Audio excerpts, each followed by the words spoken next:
Actually আমাদের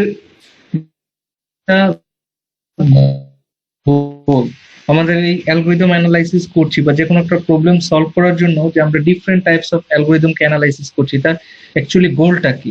সেই গোলটা হলো অ্যাকচুয়ালি যে রানিং টাইমটাকে ফাইন্ড আউট করা, যে how many times will be required to execute the program. তার সাথে অন্যান্য ফ্যাক্টর গুলো থাকবে, যেমন আমরা দেখি যে প্রোগ্রামটা এক্সিকিউট করতে গেলে কতটুকু মেমোরি ইউজ করছে, তার স্পেস কতটুকু নিচ্ছে, আমরা যে প্রোগ্রামটা লিখছি সেই প্রোগ্রামিং রিপোর্টটা কিরকম আসবে। This are the some requirement. তো যখন আমরা রানিং টাইমটা বলি, যে অ্যাকচুয়ালি অ্যালগোরিদমের রানিং টাইম যখন বলা হয়, সবসময় মনে রাখতে হয় রানিং টাইমের সাথে ডিপেন্ড করা হয় যে how the running time increases when we increase our input। যখন আমরা আমাদের ইনপুট সংখ্যাটা বাড়াবো, যেমন আমরা যখন প্রোগ্রামগুলো করি, সাধারণত আমরা খুব ছোট ছোট প্রোগ্রামগুলো করে থাকি, দেখবেন যে যখন আমরা একটা অ্যারে সর্টিং করি হয়তো 10টা এলিমেন্ট 20টা এলিমেন্ট এই ধরনের এলিমেন্টের জন্য করে থাকি, এবং আমরা যে টাইম কমপ্লেক্সিটিটা পাই খুব বেশি ভ্যারি করে না। বাট যখন আমরা তার ইনপুটটাকে ভ্যারি করব, যে ইনপুট হয়তো বা এন এর ভ্যালু 10,000, 10 লাখ, অথবা 1 মিলিয়ন, 2 মিলিয়ন এই ধরনের যখন ভ্যালু যাবে, তখন আসলে আপনার অ্যালগোরিদমটার গ্রোথ রেট কিরকম হবে সেটা অ্যাকচুয়ালি ভাবার বিষয়। এবং সেই ক্ষেত্রে আসলে আমরা তখন একটা গুড অ্যালগোরিদমকে চুজ করি, যে আসলে কোন অ্যালগোরিদমটা আমাদের জন্য ইফিসিয়েন্ট হবে। আমরা যদি ইনপুট সাইজ বলি, ইনপুট সাইজ বলতে কি বুঝবো? ইনপুট সাইজকে আমরা বিভিন্ন ভাবে ব্যাখ্যা করতে পারি, তবে সহজ কথায় বলতে গেলে actually the number of elements in the input. আমরা যে ইনপুটটা নিয়ে কাজ করব, আমাদের সেই ইনপুটে যতগুলো সংখ্যক এলিমেন্ট থাকবে তাদেরকে আমরা ইনপুট বলবো। যদি আমরা অ্যারেতে ডাটাগুলোকে রাখি, ইনপুট ডাটাগুলোকে, তাহলে আমরা সাইজ অফ দ্য অ্যারে বলবো। যদি আমরা কোনো কোয়াড্রেটিক কোনো একটা ইকুয়েশন আকারে রাখি, তাহলে তার পলিনোমিয়াল ডিগ্রি থেকে আমরা ইনপুট সাইজটাকে ডিফাইন করতে পারি। ম্যাট্রিক্স থাকলে তার নাম্বার অফ এলিমেন্টস গুলোকে ফাইন্ড আউট করতে পারি। যদি আমি বাইনারিতে রিপ্রেজেন্ট করতে চাই, তাহলে তার নাম্বার অফ বিট গুলোকে আমরা ইনপুট সাইজ বলবো। এবং যখন আমরা কোনো গ্রাফে রিপ্রেজেন্ট করব, সেই গ্রাফের ভার্টেক্স এবং এজ গুলোকে আসলে আমরা ইনপুট হিসাবে বিবেচনা করব।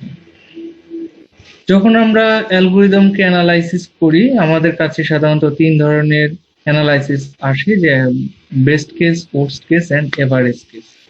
তো বেস্ট কেস যদি আমরা প্রথমে বলি, যে বেস্ট কেসটা কি? বেস্ট কেস হলো একদম the provide actually the how faster the algorithm will be run, এবং অ্যালগোরিদমটা কত দ্রুত সময়ে রান করতে পারবে। এবং আমরা অলওয়েজ দেখি যদি ইনপুট ভ্যালুটা 1 হয়, সেই 1টাই আসলে বেস্ট কেসের ক্ষেত্রে প্রযোজ্য হয়। অর্থাৎ যেমন দেখা যাচ্ছে আমরা সার্চিং করছি একটা টেকনিক, সার্চিং এ আমরা দেখি কি আমাদের কাছে n সংখ্যক এলিমেন্ট থাকে, সেই n সংখ্যক এলিমেন্টের মধ্যে আমরা কাউকে সার্চ করতে চাই, এবং আমরা সার্চিং প্রসিডিউরটাকে অ্যাপ্লাই করি। তো দেখা যাচ্ছে আমি যখন সার্চিং এ যাচ্ছি, যদি n ইকুয়াল 1, অর্থাৎ ফার্স্ট এলিমেন্টের জন্য যদি আমি আমার সার্চিং অর্থাৎ কি ভ্যালুটাকে পেয়ে যাই, তাহলে আমি আমার অ্যালগোরিদমটা সেখানে স্টপ করবো। অর্থাৎ যখন আমি ফার্স্ট পজিশনে কোনো ভ্যালুটা পেয়ে যাচ্ছি, n ইকুয়াল 1 এ যখন কোনো রেজাল্ট আমার চলে আসছে, this is called the best case analysis. Worst case similarly বলে, ওয়ার্স্ট কেসটা কি? Just reverse of the best case. অর্থাৎ আমরা বেস্ট কেস পেয়েছিলাম হলে একদম ফার্স্টে, অর্থাৎ ইনপুট ভ্যালু 1 এ, আর ওয়ার্স্ট কেস প্রোভাইড করবে দ্য আপার বাউন্ড, অর্থাৎ একদম আমাদের যে ইনপুট সাইজটা আছে, অর্থাৎ একদম সার্চিংটাই যদি আমরা অ্যাপ্লাই করি, যদি ইনপুট ভ্যালু থাকে n, তাহলে একদম either n or n plus 1। n plus 1 আমরা আইদার ধরে রাখি, যখন ডাটাটাকে ফাইন্ড আউট করা যায় না, আমরা ধরে রাখি যে n প্লাস 1 আফটার সার্চিং এর আমরা n প্লাস 1 এ ধরে রাখলাম যে ডাটাটা আছে। অর্থাৎ আমি n প্লাস 1 এ যখন আমরা কোনো কি ভ্যালুটা প্রেস করে আসি, তার অর্থ কি এন্টায়ার যে আমার অ্যারেটা ছিল, সেই অ্যারেতে আসলে আমার ডাটাটা আমরা পাইনি। অর্থাৎ আমি যদি সম্পূর্ণ ডাটাটাকে সার্চ করি, সম্পূর্ণ এলিমেন্ট গুলোকে সার্চ করি, তখন আমরা ওয়ার্স্ট কেস অ্যানালাইসিসে যাওয়ার পর একটা আলটিমেট রেজাল্ট যেতে পারি। That's why this is an absolute guarantee that the algorithm would not run longer.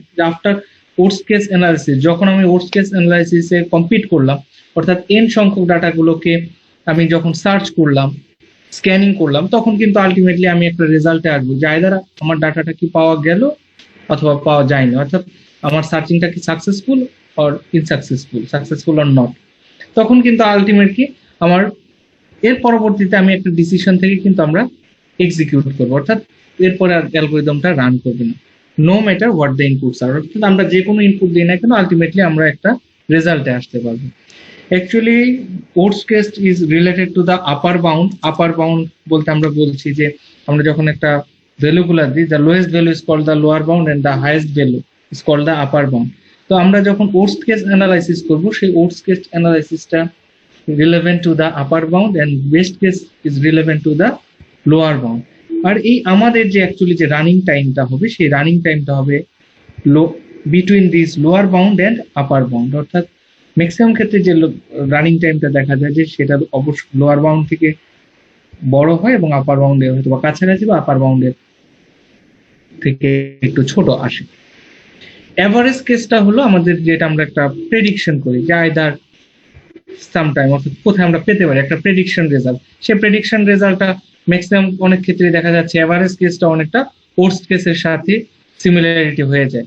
That's why we always compare the worst case analysis. এবং আমরা এই কারণেই ডিজাইন ওর্স্ট কেস অ্যানালাইসিসটা করা হয়, কারণ বলা হচ্ছে যে এটা হলো আমাদের আপার বাউন্ড কেস, কাজেই এর চাইতে ম্যাক্সিমাম রেজাল্ট আর আসবে না আপার বাউন্ডে। অর্থাৎ আমি এর ইনপুট সাইজ যতই নিই আমি হয়তো ম্যাক্সিমাম কম্পারিজনটা করব, ম্যাক্সিমাম ভ্যালুগুলো নিয়ে আমরা অ্যানালাইসিস করব।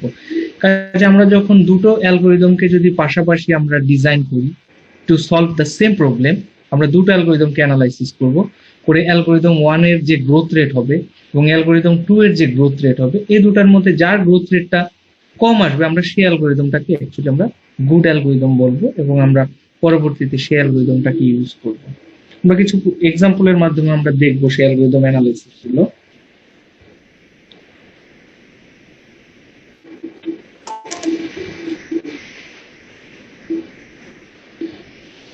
যখন আমরা কোন একটা অ্যালগোরিদমকে কম্পেয়ার করব, আমাদের কিছু অবজেক্টিভ থাকবে যে আসলে আমরা কম্পেয়ার করতে গেলে কি তার এক্সিকিউশন টাইমটা, আমরা বলেছিলাম যে অ্যালগোরিদমের গোলটা হলো, আলটিমেট গোল হলো find out the running time of the execution time. এখন আমি যদি ওই এক্সিকিউশন টাইমটা দিয়ে কম্পেয়ার করতে চাই, this is not a good idea, because আমাদের ডিফারেন্ট টাইপস অফ মেশিন আছে, মেশিনের পারফরমেন্স বিভিন্ন, কারো দেখা গেল পেন্টিয়াম 4 আছে, কারো কোর 2 ডুও আছে, কারো ডুয়েল কোর আছে, এখন কোর i7 ইউজ করছে।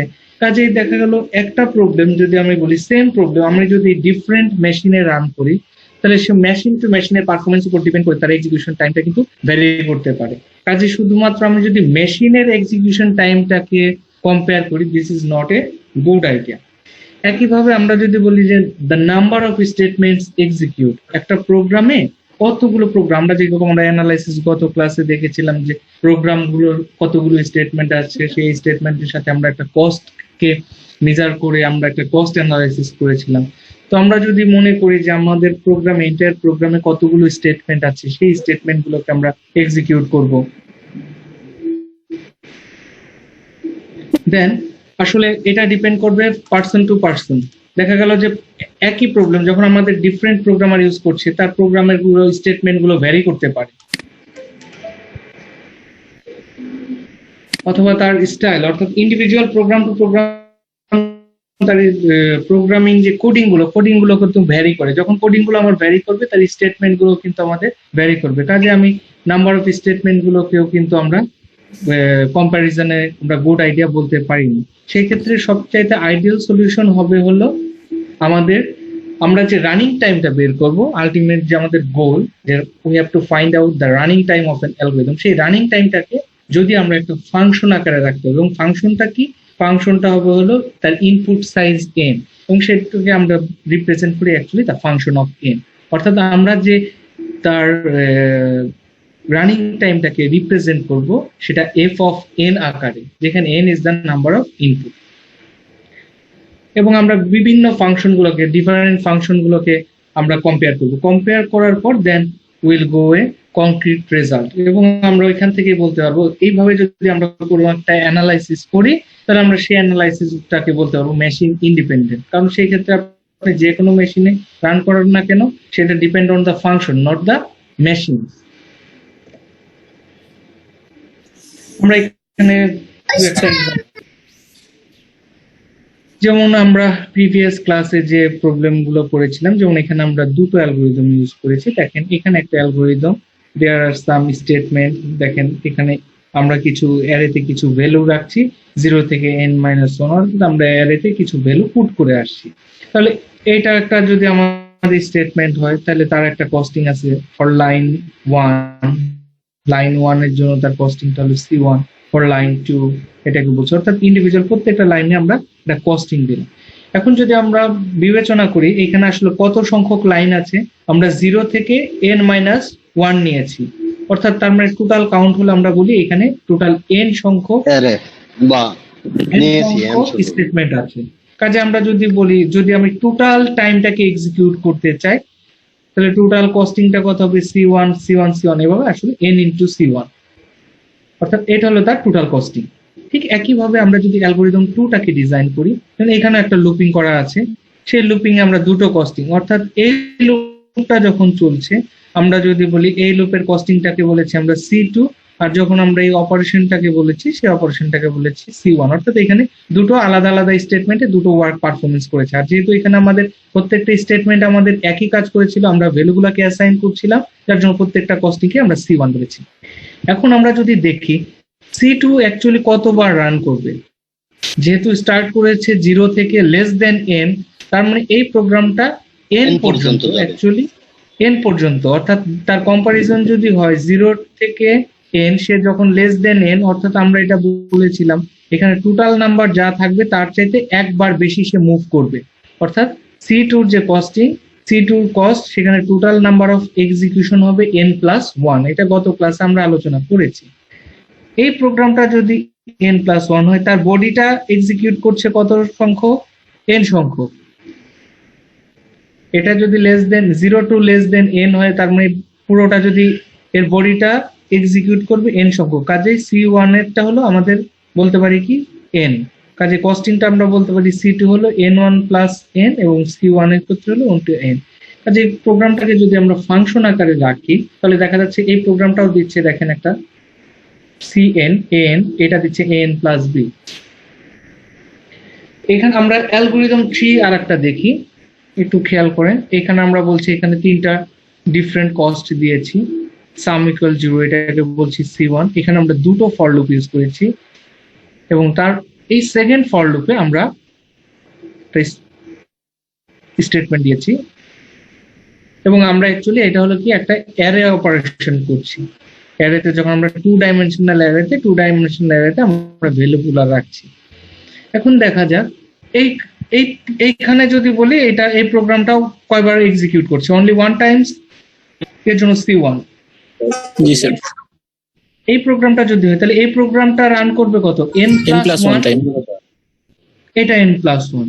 আচ্ছা এই n+1 এর ভিতরে দেখেন আমার কিন্তু আরেকটা লুপ আছে, তাহলে এই লুপটা C2 তার নিজস্ব লুপ, এই লুপটা কিন্তু এক্সিকিউট হবে, এই লুপটার বডি কত n সংখ্যক বার এর বডিটা এক্সিকিউট হবে।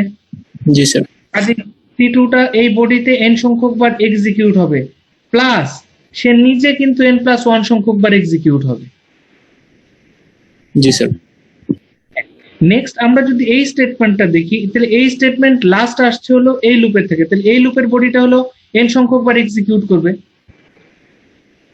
প্লাস তার এখানে একটা লুপ, তার মানে আমরা এখানে বলতে পারি তাহলে এই C3 এর যে কস্টিংটা সেটা আসবে তো দুইটা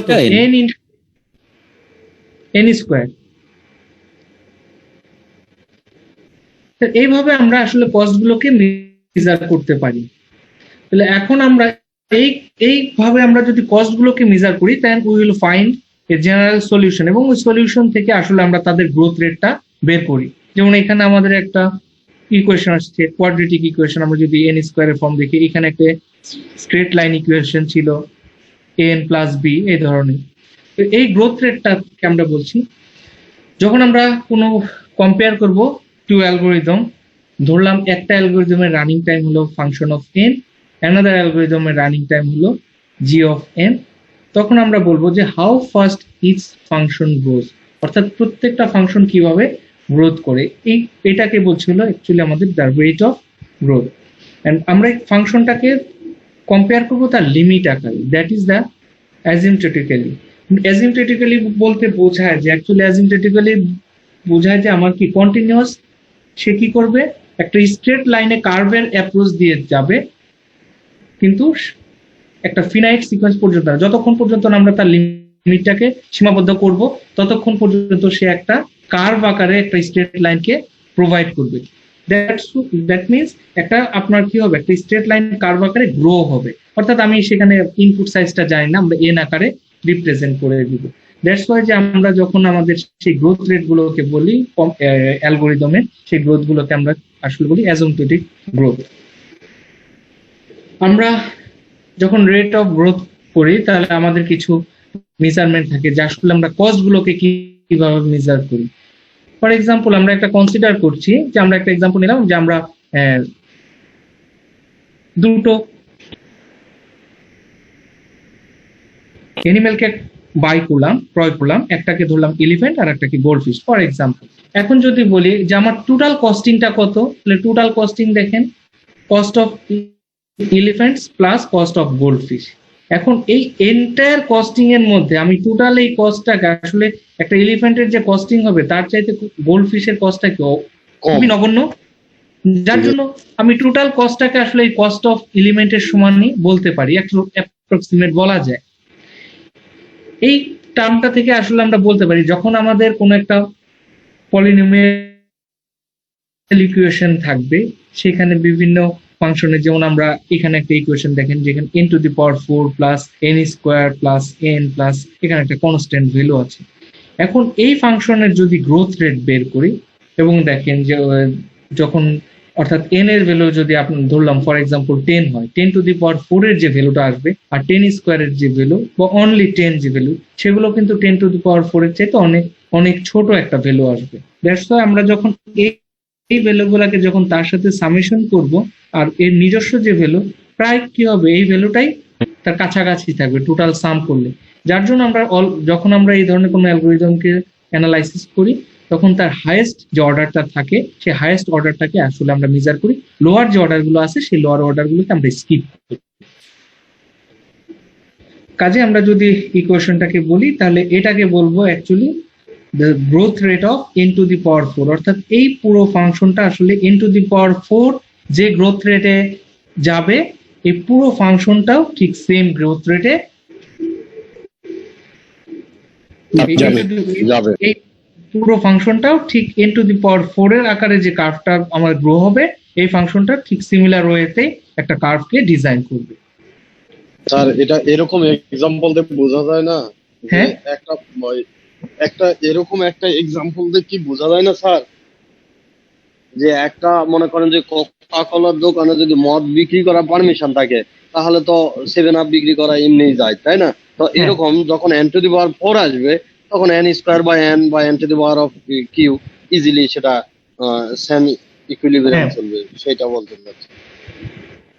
ইয়েস, আর একটা জিনিস খেয়াল রাখবেন যে এই ধারণাগুলো কি যখন আমরা খুব লোয়ার ভ্যালু নিব সেই ক্ষেত্রে লোয়ার ভ্যালু গুলো নিলে কিন্তু বিবেচনার মধ্যে আসবে। যখন আমরা ফর এক্সাম্পল আমরা যখন 2 নিচ্ছি, n এর ভ্যালু যদি 2 হয়, 2 টু দি পাওয়ার 4 এর ভ্যালুটা আসছে কত 16, আর এই ওভারঅল ভ্যালুটা কিন্তু অবশ্যই 16 এর চাইতে বড় হয়ে যাচ্ছে, তখন কিন্তু মনে হবে যে তাহলে আমি এটাকে ওমিট করলাম কেন। কিন্তু অ্যাকচুয়ালি আমরা যখন ভ্যালু কাজ করব আমাদের মনে রাখতে হবে তার ইনপুট সাইজ n হলো একটা অসীম ভ্যালু, আমি অনেক লার্জ একটা ভ্যালু নিয়ে কাজ করব, অর্থাৎ একটা লার্জ ভ্যালুতে যে ধরনের আউটপুটটা আসবে সেটা হলো অ্যাকচুয়াল আউটপুটটা আমাকে প্রোভাইড করবে। কাজে আমি n এর ভ্যালু যত বাড়াবো তত দেখা যাবে কি আস্তে আস্তে এই ভ্যালুটার মান খুবই নগণ্য হয়ে যাবে।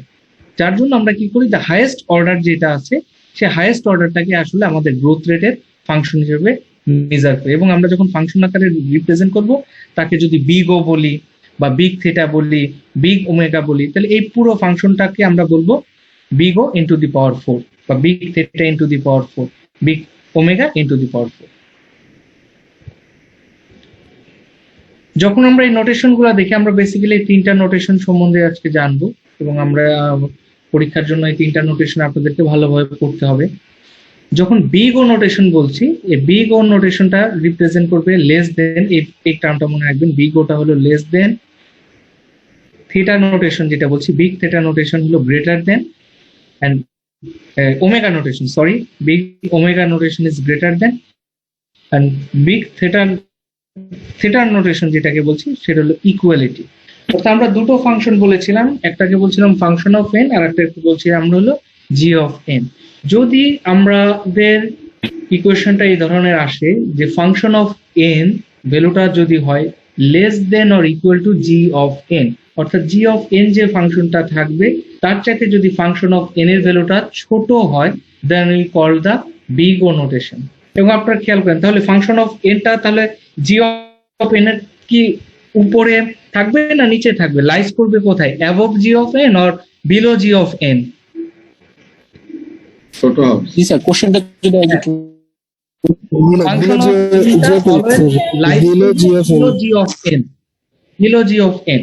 যেহেতু তার below G of g, N A থাকছে তার মানে আমরা যেটাকে বলছি যে আমি জি অফ এন টাকে আমরা আপার বাউন্ড হিসেবে চিন্তা করতে পারি। দ্যাটস ওয়াই বিগ ও নোটেশনে যেটা বলা হয় always related with the upper bound, অর্থাৎ আমরা একটা আপার বাউন্ড ভ্যালুর সাথে তাকে কম্পেয়ার করব। ঠিক একইভাবে যখন আমরা ওমেগা নোটেশনটাকে বলবো দিস ইজ গ্রেটার দেন, অর্থাৎ function of n greater then of G of N, অর্থাৎ ফাংশন অফ এন এর ভ্যালুটা হবে জি অফ এন এর চাইতে বড়, কাজে function of N always reside above G of N, কাজে অফ জি অফ এনটাকে আমরা তখন বলবো হলো তার লোয়ার বাউন্ড। কারণ আমরা জানি আমাদের যে রানিং টাইমটা ছিল সেই রানিং টাইমটা কি হয়, অ্যালগরিদমের রানিং টাইমটা থাকবে হলো between lower bound and upper bound, upper বাউন্ডের সমান অথবা আপার বাউন্ডের চাইতে ছোট, লোয়ার বাউন্ডের সমান অথবা লোয়ার বাউন্ডের চাইতে বড়। যার জন্য আমরা এখানে যেহেতু এফ অফ এন এর ভ্যালুটা less than or equal of G of N, এখানে জি অফ এনটা হলো আমাদের আপার বাউন্ড, আর যেহেতু এখানে এফ অফ এনটা greater than or equal g of n, তার জন্য জি এনটা হলো আমাদের লোয়ার বাউন্ড। আর থিটা নোটেশন যেটাকে বলছি সেটা হলো ইকুয়ালিটি, অর্থাৎ when both of the function has the same growth rate, যখন আমার এফ অফ এন এর গ্রোথ রেট এবং জি অফ এন এর গ্রোথ রেট ইকুয়াল হবে তখনই আমরা এই থিটা নোটেশনটাকে ইউজ করব, এবং this is called the tightly bound. অর্থাৎ এই এফ অফ এন যেটা আসবে অর্থাৎ জি অফ এন আমরা যদি বলি তার আপার বাউন্ড এবং লোয়ার বাউন্ডের মাঝে তাকে আমি টাইটলি বাউন্ড করতে পারবো, between upper bound and lower বাউন্ডের মধ্যে আমরা এফ অফ এনটাকে ডিজাইন করব। এখন আমরা দু একটা এক্সাম্পল দেখার চেষ্টা করি। ফর এক্সাম্পল আমরা একটা ফাংশন এ, ফাংশন অফ এটাকে আমরা বলছি 30n প্লাস 8, অর্থাৎ এটা একটা straight line equation an plus B আকারে বলছি। এর অর্ডারটা কি, আমরা কি এর অর্ডার কত ইজিলি এই ইকুয়েশনটা দেখে বলা যায় না এটা order n, order 1, order n order, কারণ n এর ভ্যালু 1 মানে n to the power 1, that is the big of n, আমরা ইজিলি এটা বলতে পারি। ঠিক একইভাবে স্যার আমরা যদি যে কোনো একটা নোটেশন যদি ইউজ করি তাহলে সমস্যা কি স্যার? শুধুমাত্র বিগ ও নোটেশন দিয়ে যদি সবগুলোকে আমরা প্রকাশ করি স্যার তাহলে কোনো সমস্যা আছে? হ্যাঁ বুঝিনি। স্যার যে কোনো অ্যালগরিদমের যে কমপ্লেক্সিটি এটাকে যদি আমরা শুধুমাত্র বিগ ও নোটেশন দিয়ে বলতে চাই আর কি, যেমন হচ্ছে প্রবলেম সলভিং এর সময় আর কি, তাহলে কোনো সমস্যা আছে? অবশ্যই সমস্যা আছে। আমরা মনে হয় আর এই ক্লাসটা যখন এন্ড করব তখনই আপনাদের বুঝতে সুবিধা হবে যে আসলে সবগুলো অ্যানালাইসিসকে আমরা বিগ ও বলতে পারবো না, কারণ আমরা যে ফাংশনটা জেনারেট, সেই ফাংশনটা যদি জি অফ ফাংশন অফ এন যদি জি অফ এন এর চাইতে বড় হয়ে যায় তখন কিন্তু আপনি তাকে বিগ ও বলতে পারবেন না, পারবেন? জি স্যার। তখন কিন্তু অবশ্যই আপনাকে বলতে হবে যে সেটা হলো ওমেগা অফ এন। কাজে আমরা দু একটা প্রবলেম সলভ করার পর আপনার আশা করি আপনার এই প্রবলেমটা আর থাকবে না। যদি আমি এই ফাংশনটা দেখি, দেখেন এই ফাংশনটাকে আমরা বলছি কত, এন এর ডিগ্রিটা কত 2, এবং এখানে একটাই টার্ম আছে।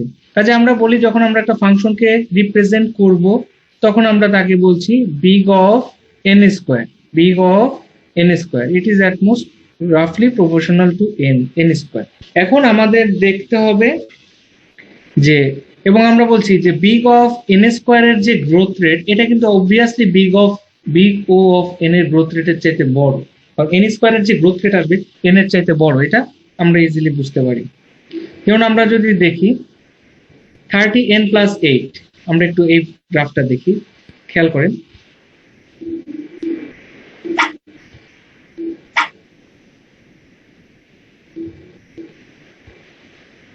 একটু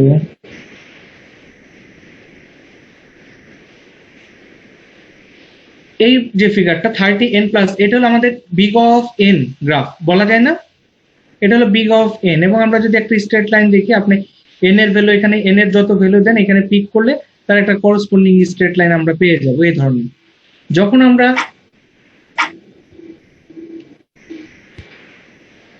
এন স্কোয়ার প্লাস ওয়ান দিলাম, খেয়াল করেন এন স্কোয়ার প্লাস ওয়ান দেখেন ইনিশিয়ালি তার ভ্যালুটা ছোট ছিল, কিন্তু আফটার সার্টেন টাইম দেখেন এই সার্টেন টাইমের পরে এন এর ভ্যালুটা বড় হয়ে আসলো, এবং দেখা গেল পরবর্তীতে এই এন স্কোয়ারের যে মানটা এটা অলওয়েজ এফ অফ এন যেটা 30 অফ এন প্লাস 8 এর চাইতে বড় থাকবে। তার জন্য আমরা বলি যে এন স্কোয়ারের গ্রোথ রেট অবভিয়াসলি এন এর গ্রোথ রেটের চাইতে বেশি। এবং বেশি। আমরা যদি বলি যে কোন অ্যালগরিদমটা অ্যাকচুয়ালি, আমরা যদি দুইটা অ্যালগরিদমকে ডিজাইন করি তাহলে কোন অ্যালগরিদমটা আসলে আমাদের জন্য সুইটেবল হবে? 30n plus 8 function of A sir.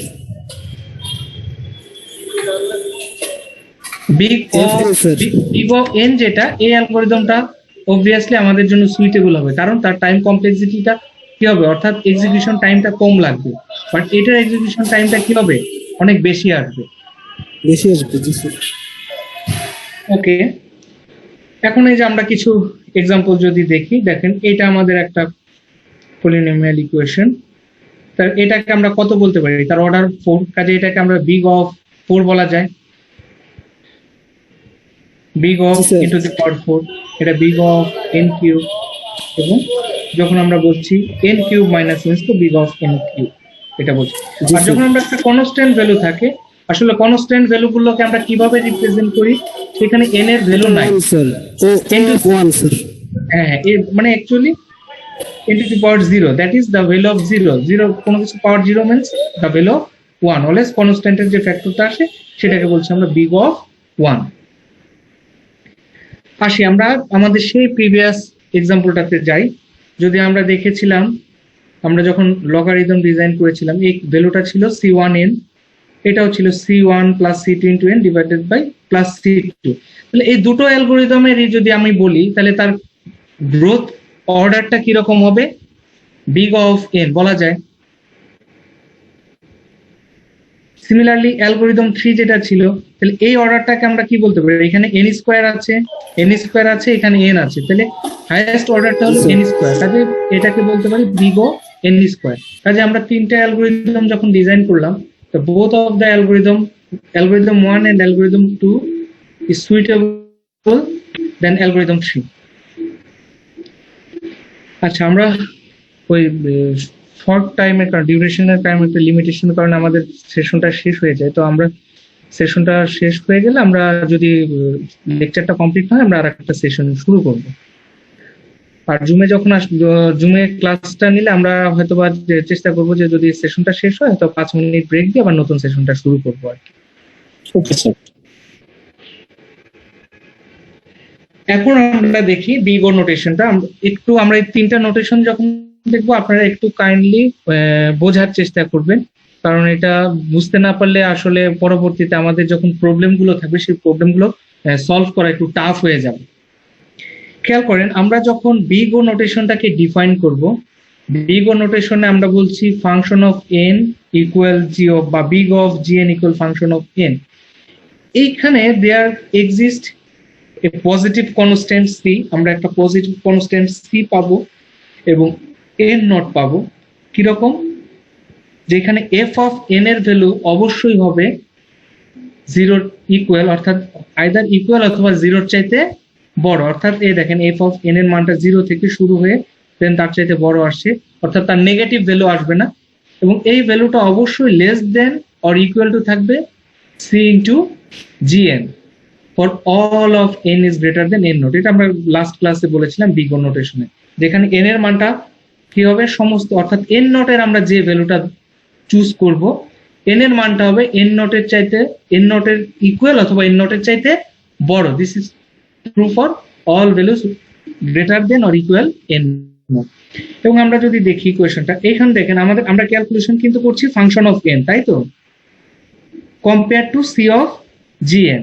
কাজে আমরা এই সি অফ জিএন এর চাইতে যেহেতু ছোট, কাজে এই সি অফ জিএনটাকে আমরা বলতে পারি হলো আপার বাউন্ড। কাজে এই G of n is an asymptotic upper bound for function of n, যেহেতু ফাংশন অফ n এর ভ্যালুটা g of n এর চাইতে লোয়ার থাকছে, যার জন্য আমরা এই g of n এর ভ্যালুটাকে বলছি হলো ফাংশন অফ n এর আপার বাউন্ড।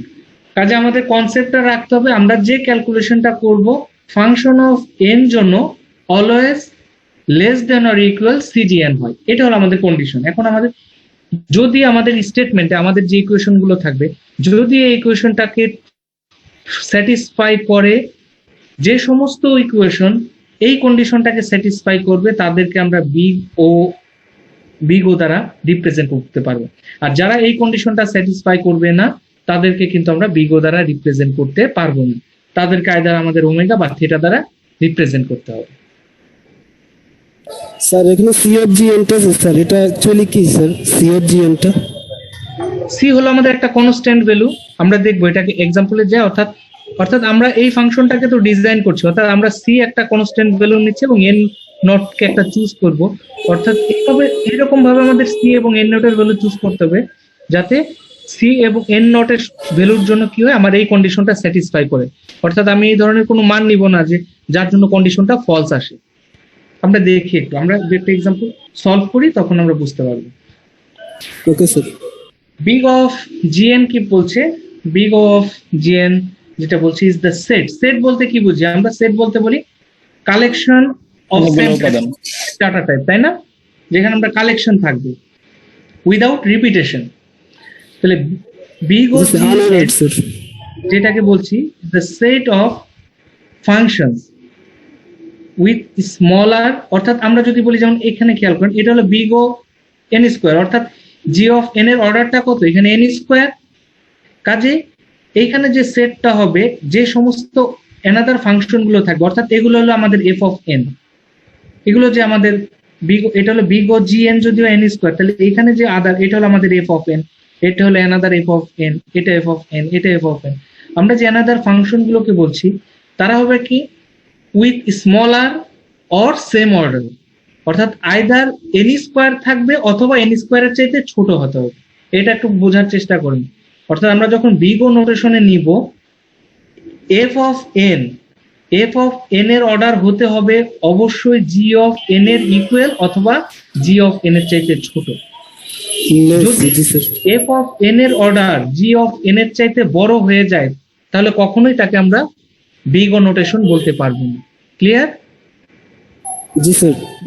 কারণ তখন এফ অফ এন এর ভ্যালুটা সেটা কি স্যার ওমেগা নোটেশন হয়ে যাবে স্যার? ওমেগা নোটেশন হয়ে যাবে সেটা ফর্মটাকে এক্সিড করবে, কাজে তখন সেটাকে আমরা বিগ ও নোটেশন বলতে পারবো না। ঠিক একইভাবে এখানে দেখেন এটা হলো বিগ অফ এন, এখানে দেখেন অর্ডারটা কত? 1 n1, যার জন্য এখানে যতগুলো ফাংশন আছে দেখেন সবগুলোর অর্ডার আছে কত? আইদার এন ইকুয়াল অথবা কনস্ট্যান্ট ভ্যালু। ঠিক একইভাবে এখানে দেখেন কি আছে? কনস্ট্যান্ট আছে, তার মানে এখানে আমরা যে কনস্ট্যান্ট ভ্যালু গুলো সবগুলোই 1 আছে, কনস্ট্যান্ট, এখানে কোনো ধরনের এন এর কোনো টার্ম আসেনি। ঠিক একইভাবে এখানে এন লগ এন আছে, বাকি যে ভ্যালুগুলো আছে আমরা ক্যালকুলেশন করে দেখব যে সমস্ত ভ্যালুগুলো এন লগ এন এর চাইতে ছোট হয়। আমরা এটা একটা এক্সাম্পল দেখি। এটা আছে বিগ ও, তার মানে বিগ ও এটা হলো জি অফ এন, তার মানে জি অফ এন এর অর্ডারটা কত আছে? N cube. এটা হলো আমাদের F of N, function of N এর অর্ডারটা কত আছে? 2। এখন যদি আমাদেরকে বলে এটাকে প্রুফ করতে আসলে 2n square equal big of N cube হয় কিনা, আসলে এটা হবে। দিস ইজ ট্রু, কারণ আমরা দেখছি যে এখানে যে আমরা ফাংশনটা দিয়েছি সেই ফাংশনটা অবশ্যই তার চাইতে কি ছোট, তার লোয়ার বাউন্ডে। আমরা যদি এখন এটাকে সলভ করি দেখেন, তাহলে আমরা আমাদের কন্ডিশনটা কি ছিল? Function of N less than or equal c g n, তাই ছিল না? জি স্যার। কাজে আমরা ফাংশন অফ এনটাকে বললাম 2 into n square less than or equal c এর ভ্যালুটা আমাদেরকে ফাইন্ড আউট করতে হবে। মানে আলটিমেটলি আমরা এই সলিউশনটা থেকে সি এবং এন নট এর ভ্যালুটাকে ফাইন্ড আউট করব। তাহলে আমরা ইকুয়েশনটা লিখি সি ইন্টু জিএন, তাহলে জিএন এর ভ্যালু কত? এন কিউব, বসালাম এন কিউব। এখন বোথ সাইড থেকে আমরা এই ধরনের ক্যালকুলেশন পাওয়া যায় কিনা। এখন 2 less than or equal CN, অর্থাৎ কোন কন্ডিশনের জন্য এই কন্ডিশনটাকে স্যাটিসফাই করবে? when the value of c equal 1, দেখেন, এবং n নট যদি 2 হয় তাহলে এই কন্ডিশনটা ভ্যালিড হয় না? জি স্যার, জি স্যার। তখন অর্থাৎ 2 লেস দেন ইকুয়াল হবে শুধুমাত্র এটার জন্য। আদারওয়াইজ আপনি যদি n নট এর ভ্যালু 1 নেন, খেয়াল করেন n নট এর ভ্যালু যদি 1 নেন সি এর ভ্যালু 1, 1 ইনটু 1, তার মানে এই ভ্যালুটা কত হয়ে আসলো 1, 2 One, লেস দেন এটা অর কখনো হয় না, 1, তার মানে সেটা কন্ডিশন কিন্তু সেটা ফলস check আসবে। করে না। বাট আমি যখন এন নট এর ভ্যালু 2 থেকে শুরু করছি এবং আমাদের কন্ডিশন কি কি ছিল, আমরা যখন এন নটটাকে এমন ভাবে চুজ করতে হবে, আমরা যখন এই এন এর ভ্যালুটা নিব, এন হবে always greater than or equal two N not, অর্থাৎ এন এর মান হবে 2 থেকে স্টার্ট করে তার অসীম পর্যন্ত, 2 3 4 5 6 ডট ডট ডট, আপনি যে কোনো ভ্যালু নেন। তাহলে এখন সি এর ভ্যালু যদি 1 হয় এবং এন নট যদি 2 হয়, তাহলে আমি এন এর যে কোনো মান নেই না কেন, এই কন্ডিশনটা অলওয়েজ স্যাটিসফাই করবে। যদি এই কন্ডিশনটা sir. অলওয়েজ স্যাটিসফাই করে, দেন উই তাহলে এটা obviously true. Say that 2n square অবশ্যই বিগ অফ n কিউব, এটা বলা যাবে। বোঝা গেল এটা? জি স্যার, এটা ঠিক বুঝতে পারছি। ঠিক একইভাবে আমরা যদি এটাকে দেখি যে big of N square, function of N square big of N square হবে কিনা, আমরা আমাদের প্রিভিয়াস যে স্লাইড ছিল সেখানে বলেছিলাম গ্রোথ রেটটা কি হবে, যে ফাংশনে জি অফ এন এর যে গ্রোথ রেট থাকবে তার ইকুয়াল অথবা তার চাইতে লোয়ার। তাহলে এখানে বিগ অফ এন এর গ্রোথ রেট আছে 2, এখানে ফাংশনেরও গ্রোথ রেট 2, Equal তার কাজে অবশ্যই এটাকে 1. আমরা বিগ অফ এন বলতে পারবো। যদি এটাকে সলভ করি, দেখেন এই ধরনের একটা ভ্যালু আসলো, C is greater than equal 1, অর্থাৎ সি এর ভ্যালু 1 এবং এন নেট এর ভ্যালু যদি আপনি 1 ধরি, সেই ক্ষেত্রে আপনি এই কন্ডিশনটাকে সি 1 এবং এন নট এর ভ্যালু এখন 1 দ্বারা আপনি রিপ্রেজেন্ট করেন, অলওয়েজ এই ভ্যালুটা কি হবে, কন্ডিশনটা ট্রু আসবে। এবং আমরা বলছি যে আমরা আরো দু একটা এক্সাম্পলে গেলে আমাদের এই ধারণাটা আরো ক্লিয়ার আসবে। তো আমরা এই সেশনটা এখানেই ক্লোজ করছি, আমরা উইদিন 5 মিনিটস আমরা second স্যার, এই সেকেন্ড এক্সাম্পলটা কিরকম হলো স্যার? এটা কি ট্রু হলো নাকি ফলস হলো বুঝতে পারলাম না।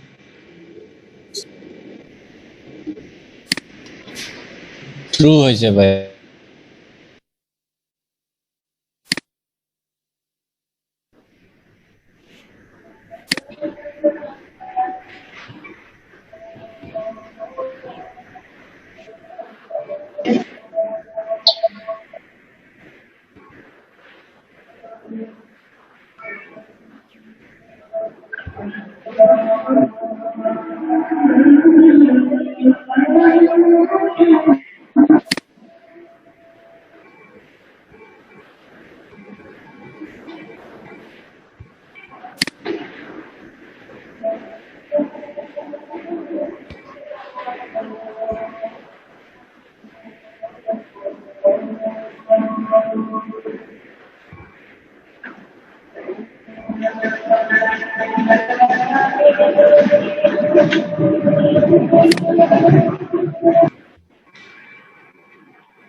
ওকে, আমরা আবার শুরু করছি প্রিভিয়াস স্লাইড থেকে। তো নেক্সট আমরা একটা এক্সাম্পল দেখি। এখানে দেখতে পাচ্ছি যে আমাদের ফাংশন অফ এন আছে 1000 of N square plus 1000 of N, and G of N আছে বিগ অফ এন স্কোয়ার। তাহলে এই জি অফ এন এর যে অর্ডার আর ফাংশন অফ এন এর অর্ডার ইকুয়াল সেম, কাজে আমরা তাকে বিগ অফ এন স্কোয়ার বলতে পারি। এখন আমরা যখন এটাকে সলভ করব, তাহলে সেই ক্ষেত্রে আমরা বলতে পারি কি 1000 of N square plus 1000 of N, বলতে পারি এই ভ্যালুটা always less then of 1000 of N square plus N square, এটা কি বলা যায়?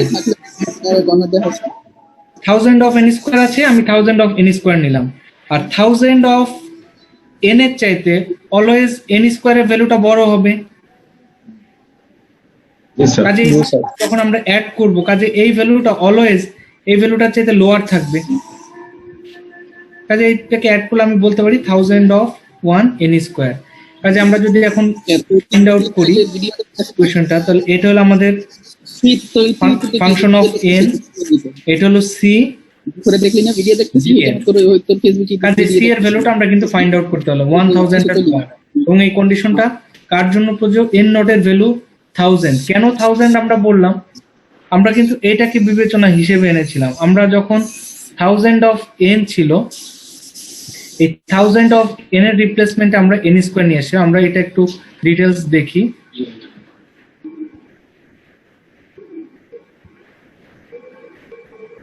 আচ্ছা, এটা আমরা পরবর্তীতে দেখবো একটু।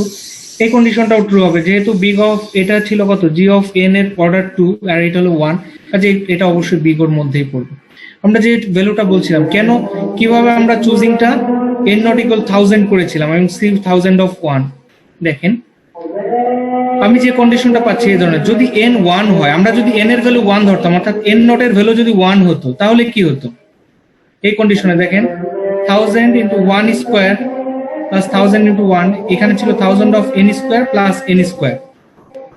তার মানে এই কন্ডিশনটা কি ফলস হচ্ছে না?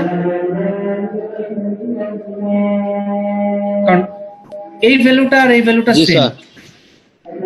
আর আমরা এখানে কি করছি, 1000 অফ 1 ইন্টু 1 n স্কোয়ার, অর্থাৎ এখানে যতক্ষণ পর্যন্ত আমি এখানে 1000 ইন্টু 1 নিচ্ছি আর এখানে হলো 1 স্কোয়ার, তার মানে যতক্ষণ পর্যন্ত না আপনি n এর ভ্যালু 999 পর্যন্ত নিচ্ছেন, ততক্ষণ পর্যন্ত এই ভ্যালুটা কিন্তু ফলস আসবে। তেমনি করতেছি নাম্বার কেটে গেছে। যখন ভ্যালুটা n ইকুয়াল 1000 হয়ে গেল, তখন দেখেন এই কন্ডিশনটা কিন্তু ইকুয়াল হলো, দুটো এই ভ্যালুটা এই ভ্যালুটা কিন্তু ইকুয়াল হলো। জি স্যার। আফটার দ্যাট এই ভ্যালুটা অলওয়েজ তার কি হবে, এই ফাংশন অফ n এর চাইতে, অর্থাৎ লেফট হ্যান্ডের যে ভ্যালুটা আছে তার চাইতে অলওয়েজ এই ভ্যালুটা বড় হবে। বড় That's হবে। আমরা n নোটটাকে পিক করলাম হলো 1000, আর আমাদের কন্ডিশন ছিল কি n এর ভ্যালু অবশ্যই n নোটের চাইতে বড় অথবা তার সমান হবে।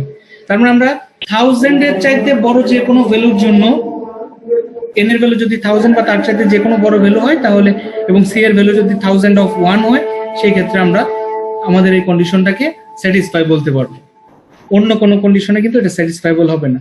তবে যেটা বলা হয় যে আমাদের এই ডিজাইনিংটাতে কি ইউনিক আছে কিনা, যে তার কোনো স্পেসিফিক একদম কি বলা যায় যে নির্দিষ্ট কোনো রুল আছে কিনা, আসলে এটার কোনো ইউনিকনেস নাই, নির্দিষ্ট কোনো রুল নাই।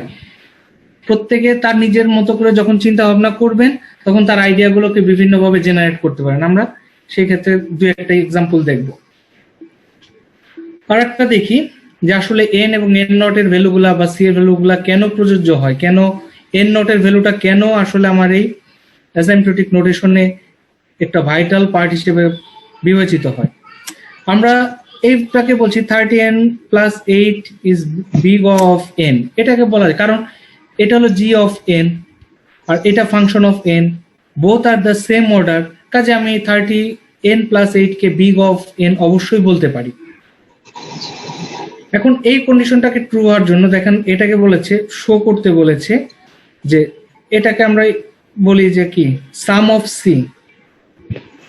অফ সি এন নট, অর্থাৎ কিছু সংখ্যক সি এবং এন নট এর জন্য, অর্থাৎ আমরা বলেছিলাম যে সি একটা কনস্ট্যান্ট ভ্যালু থাকবে, এন নট একটা কনস্ট্যান্ট ভ্যালুর যোগ থাকবে, তার জন্য আমাদেরকে প্রুফ করে দেখাতে হবে 30n plus 8 less than or equal cn হয়, যেখানে সমস্ত n greater than n not, অর্থাৎ n এর ভ্যালু সমস্ত n এর ভ্যালু হবে n নটের চাইতে বড়, অর্থাৎ n এর সকল ভ্যালু আমরা যে সমস্ত ভ্যালুগুলো n এর পিক করব তারা অবশ্যই n নটের চাইতে বড় হতে হবে। তো এখন আমরা সিম্পলি ডিফাইনের জন্য এখানে ওই যে সমস্ত যেটা বললেন, এই সাইনটার নাম কি জানি স্যার ইংলিশে বলেন? এইটা না স্যার, এই যে লাস্টে এই যে এটা all n greater n not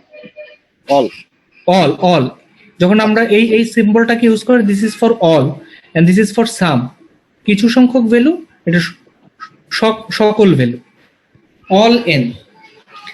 তো এখন আমরা যদি বিবেচনা করি, আমরা ধরলাম কি 30, আমরা এইটাকে আসলে 30n প্লাস 8, আমরা দেখেন এখান থেকে ডিজাইনটা কিভাবে করছি, আমরা দেখেন এখানে দুটো টার্ম আছে, একটা 30n প্লাস 8, আমরা যখন এটাকে ডিজাইন করব, 8 হলো কি একটা কনস্ট্যান্ট ভ্যালু, কাজে আমরা যদি 30nটাকে ডিজাইন করি যে 30n প্লাস n, অর্থাৎ 30n plus 8 less than or equal 30n plus n, অর্থাৎ আমরা এই 8 এর সাথে কম্পারিজন করছি, খেয়াল করেন, অর্থাৎ আমরা এটাকে বলছি যে c এর ভ্যালুটা ধরছি 31, n নট এর ভ্যালুটা ধরছি 8।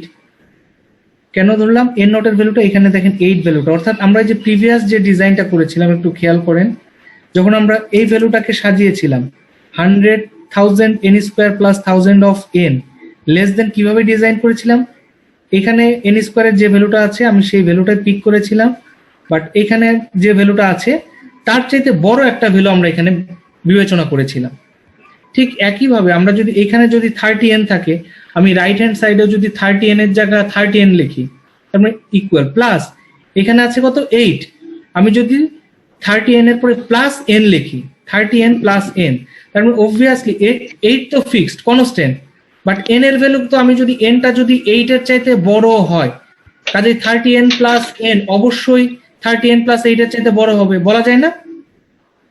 যদি n গ্রেটার দেন 8 হয়, যদি n গ্রেটার দেন 8 হয়, অর্থাৎ n নট এর ভ্যালুটা 8 এবং n এর মান কি ছিল, n নট এর চাইতে বড়, কাজে n যদি 8 এর চাইতে বড় হয় তাহলে 30n plus n always greater than 30n plus 8, এটা কি বলা যায়?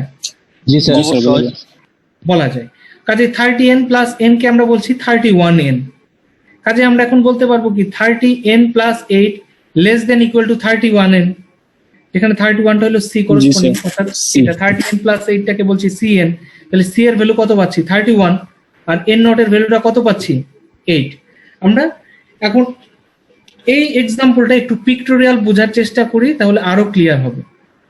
খেয়াল করেন এখানে আমরা দুটো জিনিস টার্ম ইউজ করেছি। একটাকে দেখেন আমরা এই 30n প্লাস 8 তার নিজস্ব, এটা তো আমাদের ফাংশন, বাই ডিফল্ট একটা ফাংশন ছিল, সেই ভ্যালুটা নিয়েছি, প্লাস আমরা n এর একটা ভ্যালু নিয়েছি।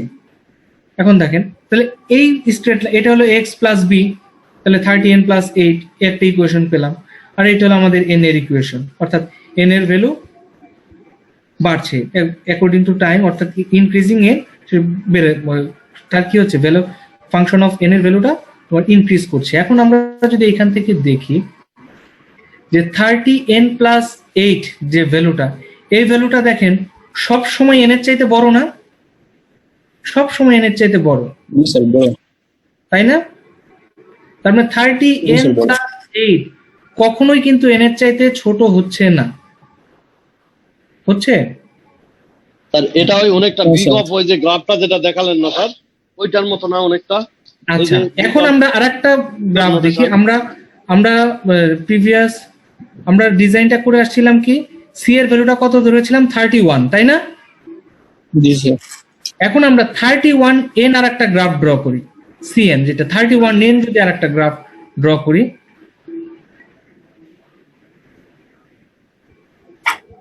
দেখেন এটা হলো আমাদের 31n। এখন দেখেন এই যে আমরা গ্রিন কার্ভটাকে বলছি n আর এই ব্লু কার্ভটাকে বলছি 31n। এখন দেখা যাচ্ছে এই 31n ও কিন্তু সব জায়গাতে, মানে এই কার্ভটা সব জায়গাতে কিন্তু 30n প্লাস 8 এর চাইতে বড় না, ঠিক না? যদি আমি একদম ইনিশিয়াল কিছু দেখি, জায়গায় বড়, কিছু জায়গায় ছোট। Up to that point 31n এর ভ্যালুটা কিন্তু কি হচ্ছে 30n প্লাস 8 এর চাইতে ছোট হচ্ছে, ছোট হচ্ছে।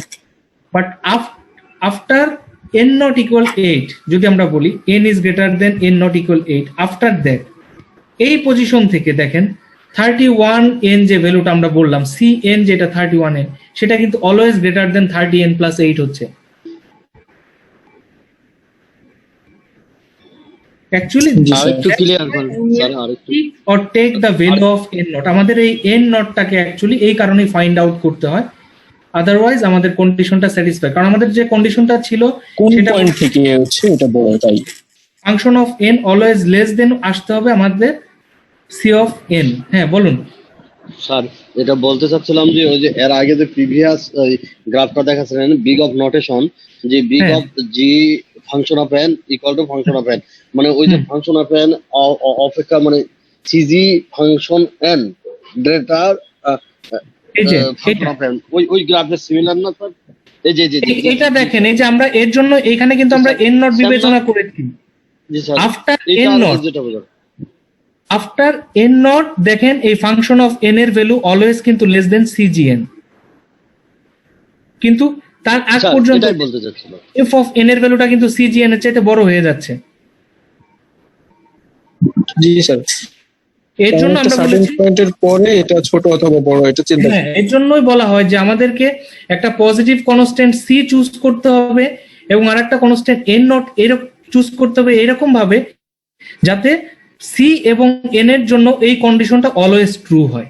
কাজে আপনারা যদি সি এবং এন নট কে চুজ করতে না পারি তাহলে কিন্তু আলটিমেটলি বিগ ও নোটেশনে আমি সেই গ্রাফিক্যালি তাকে রিপ্রেজেন্ট করতে পারবো না।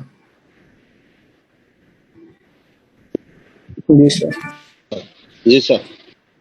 ওকে, তাহলে আমরা এখানে দেখলাম যে আফটার এন নট এর ভ্যালু যখন 8 আসলো, আফটার এন এর ভ্যালু যদি 8 এর চাইতে বড় হয় তাহলে তার জন্য আসলে সি অফ এন যেটা 31n বললাম সেটা ট্রু হচ্ছে।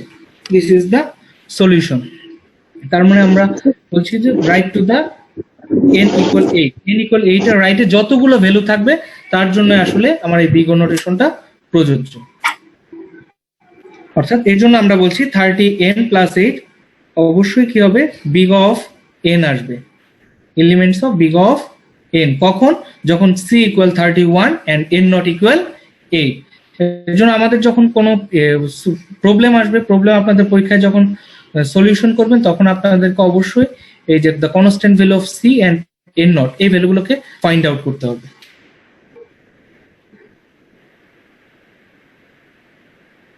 আসলে যে আমরা যখন এই সলভ করব বিগ অফ এন যেটা স্যার আমাদের এরকম যে কোনো একটা স্টেটমেন্ট থেকে আমাদের এই সি আর হচ্ছে এন নট এই দুটো খুঁজে বের করতে হবে। হ্যাঁ, বুঝি নাই। মানে যে কোনো একটা স্টেটমেন্ট থেকে আমাদের এই সি আর হচ্ছে এন নট এই দুটো খুঁজে হ্যাঁ, সি এবং এন নট যে আমরা ফাইন্ড আউট করতে হবে। হ্যাঁ, মানে আমাকে তো big of function of N big of g N represent করতে হবে। তাই রিপ্রেজেন্ট করতে হলে আপনাকে কিন্তু ওই দুইটা সেক্ষেত্রে সি লাগবে এবং আর এন কি। নটের ভ্যালুটাকে ফাইন্ড আউট করে আসতে হবে। জি স্যার বুঝতে পারছি। আদারওয়াইজ তো আমি সি অফ জি এন যেটা বলবো সেটা তো বলতে পারছি না। এখন এই সি এবং এন নট কে বের করতে যখন যাব আমরা বলবো যে আসলে যে সেরকম একদম নির্দিষ্ট কোনো রুল আছে কিনা। আসলে নির্দিষ্ট কোনো রুল নাই। আপনি ফাংশনটাকে প্রবলেমটাকে আপনি আপনার মতো করে চিন্তা করতে পারেন এবং আপনি সেভাবে প্রবলেমটাকে সলভ করবেন। আমরা দেখছি যেমন এটা একটা প্রবলেম আমরা বলছি যে বলা আসছে যে proof that 100 of n plus 5 equal big of n square. এটা আমাদেরকে প্রুফ করতে হবে। এখন প্রথমে আমরা যদি একদম বাহ্যিক দৃষ্টিকোণ থেকে দেখি আমরা বলতে পারি যে জি অফ এনটা কত আসছে এখানে n স্কোয়ার, আর ফাংশন অফ এনটা হলো n। কাজে ফাংশন অফ n অবশ্যই কি আসছে, তার জি অফ n এর চাইতে ছোট আছে। কাজে এটা আমরা বিগ ও নোটেশন তাকে বলতেই পারি। এখন এই কন্ডিশনটাকে প্রুফ করতে হলে আমাকে অ্যাপ্রোপ্রিয়েট সি এবং এন নট কে বের করতে হবে। এখন আমরা যদি একটা দেখি যে এখানে একটা হলো 100n আর একটা হলো 5, যে আমরা যেরকম বলছিলাম, তাহলে আমি 100n প্লাস 5 এর যেটা রিপ্রেজেন্ট করলাম এই 100n এর জায়গায় আমি এটাকে 100n ড্রপ লিখলাম, রাইট করলাম, আর 5 এর বদলে আমি তাকে কি করলাম, n লিখলাম। তার মানে আমরা বলতে পারি এইখান থেকে যে এই কন্ডিশনটা ট্রু হবে কখন, যখন n এর ভ্যালু 5 অথবা 5 এর চাইতে বড় হবে। এটা কি আমরা মাইনাস নিলাম কেন স্যার? মাইনাসটা আসলো। হ্যাঁ এটা মাইনাস না, এটাকে আমরা স্টেটমেন্ট বলছি আর কি।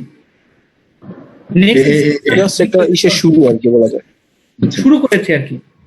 এর আগেও এটা দেওয়া ছিল ওই জি, ওই যে বিগ অফ নোটেশনে। এটা হলো আমরা যখন স্লাইড গুলো করি অর্থাৎ স্টেটের জন্য এটা আপনারা কমিট করে নিতে পারেন। এটা অ্যাকচুয়ালি ইকুয়েশনটা এটা দিস ইজ নট মাইনাস। আমি যখন স্লাইডে দিয়ে দিব নেক্সটে আপনারা দেখে নেবেন মাইনাস থাকবে না। ঠিক আছে, ওকে স্যার। তাহলে আমরা 100 of n plus 5 less than equal 100n plus n আমরা যখন বলছি তাহলে আমরা অবভিয়াসলি এখান থেকে বলতে পারি n এর ভ্যালু যখন 5 অথবা 5 এর চাইতে গ্রেটার দেন থাকবে তখনের জন্য এই ভ্যালুটা প্রযোজ্য না। এটা কি বলা যায়? জি স্যার বলা যায়। হ্যাঁ, কিন্তু n এর ভ্যালু যদি 4 হয় তাহলে দেখেন এটা কত হবে, 100 অফ n এবং 100 অফ n এই দুটো ভ্যালু ইকুয়াল। কাজে এখানে হবে 5, এখানে হবে 4। 5 less than or equal 4, condition কি হবে, ফলস হবে। তাহলে ট্রু হলো না, হ্যাঁ ফলস। বাট 5 যখন আমি n এর ভ্যালু 5 নিলাম, 5 less than equal 5, condition less than or equal, condition true. আপনি যদি 6 নেন এটা তো 5ই থাকছে, n এর ভ্যালু 6 হয়ে গেল। তার মানে আফটার দ্যাট n এর ভ্যালু যদি 5 অথবা 5 এর চাইতে গ্রেটার দেন হয়, after that for all values of n this will be true. এখন আমি যদি এই ভ্যালুটাকে ধরি তাহলে 100 অফ n প্লাস n মানে 100 অফ 1n। কাজে এই 100 অফ 1n বলতে কি, তাহলে আমরা এখন ইকুয়েশনটা কি বললাম, ফাংশন অফ, এটা হলো ফাংশন অফ n আর এটা হলো g of n, c into gn, তাই না? 100 অফ n, এখন আমাকে রিপ্রেজেন্ট করতে হবে n স্কোয়ার আকারে, তাই তো? জি স্যার। এই ফাংশনটা রিপ্রেজেন্ট করতে হবে বিগ অফ n স্কোয়ার। এখন দেখেন আমি এই দুটো যোগ করে পেলাম 100 অফ n। এখন দেখেন 100 অফ n এর যে ভ্যালু, স্যার, এর আগে একটু প্রশ্ন আছে, sir. Less than 100 of 1 n square হবে কিনা? স্যার, এর আগে একটু প্রশ্ন আছে স্যার, অনুমতি দিলে বলতে পারছি। হ্যাঁ, এই যে বলুন। আমরা যে 100n প্লাস 5 গ্রেটার দেন মানে ইকুয়াল 100n প্লাস n, মানে এই nটা কি আমরা এই কনস্ট্যান্টের পরিবর্তে নিলাম? হ্যাঁ, এই এনটাকে আমরা বললাম না, আমাদের তো এন, ওই যে আমরা যে এন নটের ভ্যালুটা চুজ করতে হবে না আপনাকে? জি, তাহলে এন 1 নটের ধরলাম এভাবে। এটা কি এন নটের কোন ভ্যালুটার জন্য আমি ফিক্সড করছি, এজন্য বলছি আমি কিন্তু this is not the appropriate. আপনি একভাবে চিন্তা করতে পারেন, আরেকজন কিন্তু অন্যভাবেও চিন্তা করতে পারে। আমরা প্রাথমিক রিপ্রেজেন্ট করলাম যেটা 5 আছে, 5 এর পরিবর্তে আমি এখানে এন নিলাম, অর্থাৎ N এন এর ভ্যালুটা তো চেঞ্জেবল। তার মানে হ্যাঁ, এই কন্ডিশনটা ট্রু হবে কখন? যখন এই 5 থেকে n এর ভ্যালুটা এক্সিড করবে। তার মানে n যদি 5 অথবা 5 এর চাইতে বড় হয়, তাহলে আমি n নটটাকে সেভাবে ফিক্সড করতে পারি, কাজে আমি n নটটা বলতে পারি 5। এটা হলো একটা ওয়ে। যখন n নট 5 বললাম, তখন আমি c এর ভ্যালুটা 101 পেলাম। এটা কি বলা যায়? জি স্যার। আচ্ছা, আমরা স্যার, এই যে আরেকটা এখানে আমাদের- নেক্সট স্লাইডটা দেখলে আমার মনে হয় আপনার প্রবলেমটা আর একটু মানে বুঝতে আর একটু সহজ হবে, দেন আপনি কোশ্চেন করেন আর কি। এখন আমরা বলছি 100 অফ 1n, 100 অফ 1n যেটা, সেটা কি অবশ্যই 100 অফ 1n স্কোয়ারের চাইতে ছোট হবে না? জি স্যার। জি স্যার। এটা বলা যায়। কাজে এখন আমি দেখেন, এটা হলো আমাদের function of n। Function of n less than equal cn square, আমি কি এই ফরম্যাটে পেয়েছি? এটা cgn। আমাদেরকে প্রুফ করতে হবে 100 of n plus 5 equal big of n square. তার কাজে আমরা জানি আমাদের দেখাতে হবে কি function of n less than or equal cgn। তাহলে এটা হলো আমাদের f of n less than or equal cgn। এটা কি বলা যায়? স্যার, এখানে ফাংশন অফ এনটা কি 101 n এইটা নাকি শুধু 100 n এইটা? 100 of n less than equal 100 of, আমার আলটিমেট টার্গেট কিন্তু n স্কোয়ার। আপনাকে রিপ্রেজেন্ট জি, জি। করতে হবে function of n less than or equal cgn। তাহলে gn এর ফাংশনটা কি আছে? এখানে n স্কোয়ার আছে। জি স্যার। কাজে এখন আমরা আগে কন্ডিশনটা আনলাম, এই কন্ডিশনটা থেকে আমরা আগে n নটের ভ্যালুটাকে ফিক্সড করলাম, তার জন্য ট্রু হলো। দেন আমরা জি, স্যার। n এর ফাংশনটাকে n স্কোয়ারে নিয়ে গেলাম। 100 of n always less than equal 100 of n square, এটাকে বলা যায় না? আপনি n এর যে ভ্যালু নেন না কেন, অবশ্যই n স্কোয়ারের চাইতে ছোট হবে হ্যাঁ, না? তা বলা যায়। কাজে আমি ওভারঅল বলতে পারি 100 of n plus 5 less than equal 100 of 1 n square, এটা বলা যাবে তো? জি স্যার, এটা বলা যাবে। যদি এটা বলি, তাহলে c এর ভ্যালুটা কত হলো? 100 অফ 1। 100%, হ্যাঁ। আর আর এই কন্ডিশনটা আমি ট্রু করে আসছিলাম কখন? যখন n এর ভ্যালুটা 5 এর চাইতে n equal to 0, n 5 হলো 5। This is one kind of solution. এখন যদি আপনি মনে করেন আপনি অন্যভাবে চিন্তা করেন, আমি 100 অফ n প্লাস 5 আছে, আমি এইভাবে চিন্তা করব না। নেক্সট আমি চিন্তা করলাম এখানে আছে 100 অফ n প্লাস 5, আমি সেটাকে বললাম সরাসরি 5 এর জায়গায় আমি 5n বললাম। সমস্যা আছে? আমি আর একভাবে চিন্তা করছি। জি স্যার। এখন দেখেন আপনি n এর ভ্যালু, এখন n এর যে কোনো মানের জন্য গ্রেটার দেন 1 এর জন্য কিন্তু এই কন্ডিশন ট্রু কিনা? জি স্যার। n এর ভ্যালু 1 এবং 1 থেকে শুরু করে যে কোনো, অর্থাৎ বড় ফর হবে, অল পজিটিভ হ্যাঁ। ভ্যালুস অফ n এর 1 থেকে শুরু করে সমস্ত পজিটিভ ভ্যালুর জন্য এই কন্ডিশনটাকে আমরা ট্রু বলতে পারি কিনা? জি স্যার। হ্যাঁ, যদি এটা পারি তাহলে এইখানে দেখেন তখন অলমোস্ট 100 অফ 5n কিন্তু হয়ে গেল। দেখেন সেই ক্ষেত্রে কিন্তু c এর ভ্যালুটা কিন্তু 100 চেঞ্জ of হয়ে 5 গেল। হয়ে গেল। হ্যাঁ, তখন আমাদের যে c এর ভ্যালুটা সেটা হচ্ছে 100 অফ 5, এবং আমরা যদি n নট বলি তাহলে n নটের ভ্যালুটা আমরা কততে ফিক্সড করে আসছি? n ইকুয়াল 1 1 এ। জি 1, স্যার। তাহলে n naught equal 1 and c equal 105। কাজে আপনারা আপনাদের মতো করে প্রবলেমগুলোকে সলভ করতে পারেন আপনাদের নিজস্ব চিন্তা ভাবনা থেকে। এটার কোনো ইউনিকনেস নেই যে এক্সাক্ট আমাকে স্যার, তাহলে যেতে হবে সেরকম কোনো রুল নেই। এরকম বলা যায় যে কোনো একটা স্টেটমেন্টের এন নট এবং সি এর মান আলাদা আলাদা হ্যাঁ। হইতে পারে, তবে সেই দুইটা হচ্ছে ওই এন নটের জন্য ওই সিটা মানে হ্যাঁ, হইতে হ্যাঁ। হবে আর কি। অর্থাৎ আপনাকে আলটিমেট আপনি যে কন্ডিশনটাই নিয়ে আসেন না কেন, আপনি চিন্তা করছেন দেখেন বিগ ও বিগ ও যখন করছেন অবশ্যই আপনাকে এই ফাংশন অফ এন যেটা অবশ্যই লেস দেন করতে হবে। এখন এই লেস দেন কন্ডিশন আনার জন্য আপনি এখানে যে কন্ডিশনই দেন না কেন আপনি দিতে পারেন, যদি আপনি এখান থেকে প্রুফ করতে পারেন যে আমার এই লেফট হ্যান্ড সাইডটা রাইট হ্যান্ড সাইডের চাইতে ছোট হয়, this is true. G sir, আপনি এখানে 100 লেস দেন কন্ডিশনে আনতে হবে। অফ এন দেন, সেক্ষেত্রেও ট্রু, কোনো সমস্যা নেই। তবে আমরা সবসময় চেষ্টা করি কি জি স্যার, যে একদম লোয়েস্ট হলো, অর্থাৎ একদম স্মলেস্ট কোন ভ্যালুটার জন্য সেটা পিক করলো, তার কন্ডিশনটা স্যাটিসফাই হওয়া শুরু করলো। যার জন্য আমরা অলওয়েজ শুরু করছি দেখেন 100 অফ এন ছিল, 100 অফ এন নিয়েছি, এখানে 5 ছিল, 5 এর সাথে শুধুমাত্র এন যোগ করে দিয়েছি, অথবা 5 এর বিকল্প আমরা ওইখানে শুধুমাত্র এন নিয়েছিলাম।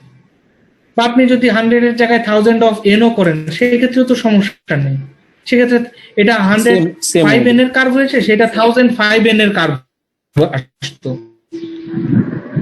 জি স্যার, সেক্ষেত্রে এন নটের মানটা কেন? এটা বোঝা গেল? জি স্যার, বুঝতে পারছি। আচ্ছা, স্যার আমরা কি এরকম এক আজকে দুই লাইনে করে দিলে হয়ে যাবে? স্টপ করব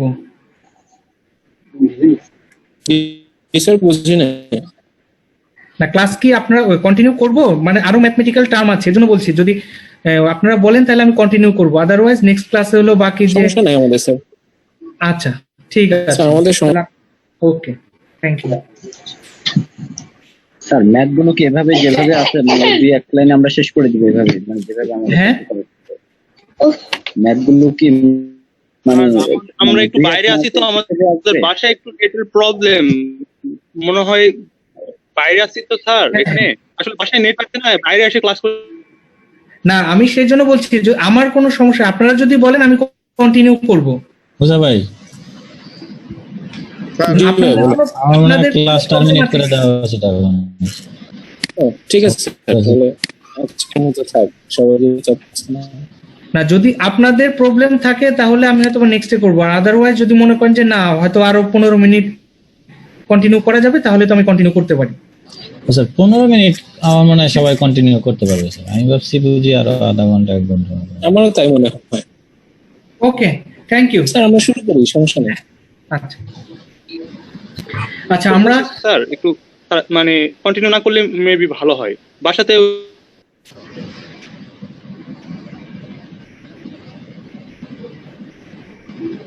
আর মনে হয় ডিসকানেক্ট হয়ে গেছে। স্যার আচ্ছা থাক তাহলে স্যার, আমি নেক্সট দিন আমরা বাকিগুলো দেখবো স্যার।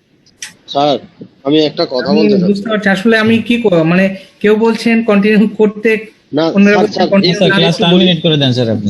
সমস্যা আর হচ্ছে অনেকে স্যার, ওই যে স্যার, গ্রামে আছে তো, গ্রামে আছে স্যার, নেটওয়ার্কটা ওইভাবে পাচ্ছেন না স্যার, বুঝছেন স্যার স্যার? আজকে পর্যন্ত এগুলো ম্যাথমেটিক্যাল টার্ম তো স্যার একটু বুঝতে সুবিধা, যে অল্প হয় সে বুঝতে সুবিধা। আচ্ছা আর স্যার, যেগুলো আজকের লেকচারে একটা কোশ্চেন ছিল আমার স্যার।